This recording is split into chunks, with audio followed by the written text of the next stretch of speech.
Hello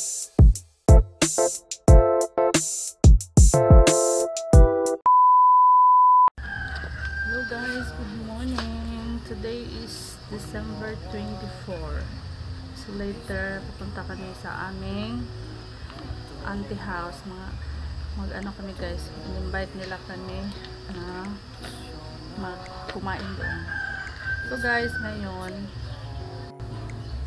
guys, ngayon meron akong in-order sa Shopee na sabon DIY. Ito yun siya guys. Kararating lang.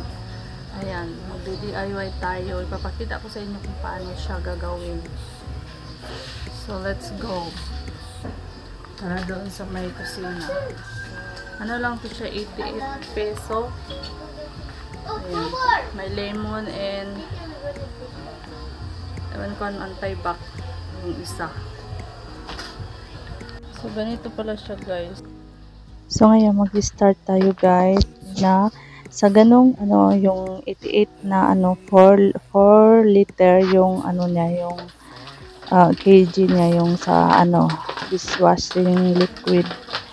Tapos maglalagay lang ako ng 2 litro ng tubig para hindi siya malapsaw, kasi nung gumawa ko ng ganito, lapsaw siya guys, hindi siya na form na, hindi siya na thick na parang sabon talaga, na pang sabon ng plato. Parang yung nasobraan ko kasi yun ng tubig. Tapos ito yung gagawin natin itong lemon. So tingnan nyo na lang guys kung paano siya gagawin. Hindi kasi ako nakapag dyan ng boses kasi kaingay yung mga background ko.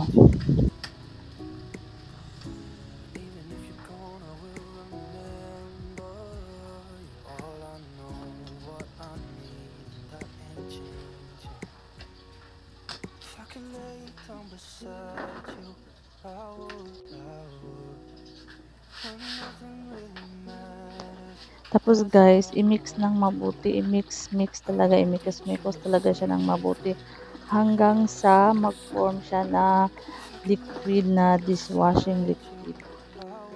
Pero mabula talaga yung kasi siya ba, yung pure talaga yung pagkalagay ko, kasi hindi ko siya dinamihan talaga ng tubig. So pagkatapos niyo i-mikos yan guys, paanuhin niyo muna ng mga ilang minutes or 1 hour. Pabayaan niyo lang siya sa loob ng balde. Takpan niyo siya. Tapos pagka bisitahin niyo na lang, kasi yung sa akin nagmamadali ako.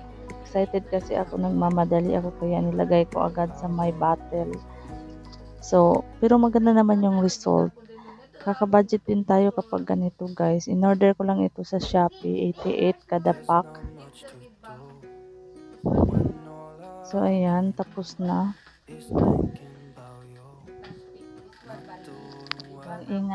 Ang ingay ng aking background, kaya minsan tinatamad ako mag-vlog kasi maingay yung mga bata, lalo na yung mother ko nakasigaw sa mga apo niya.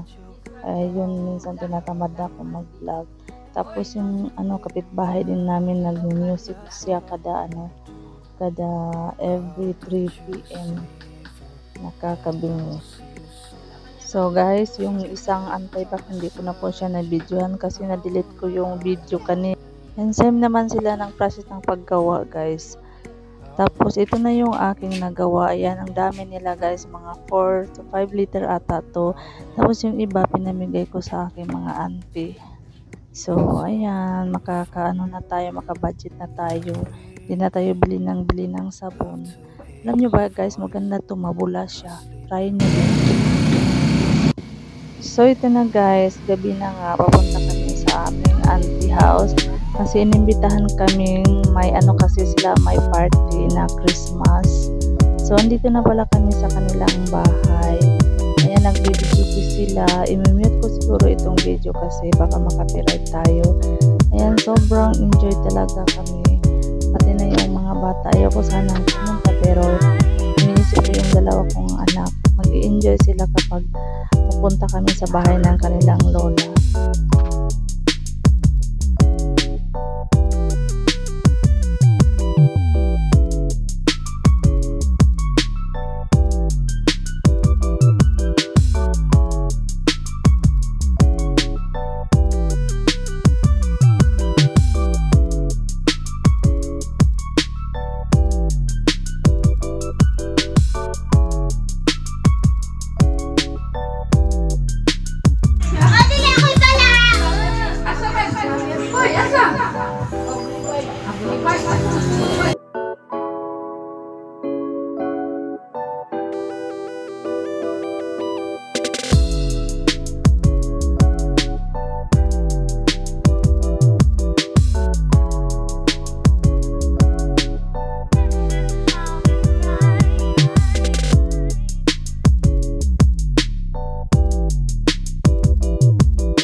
I know.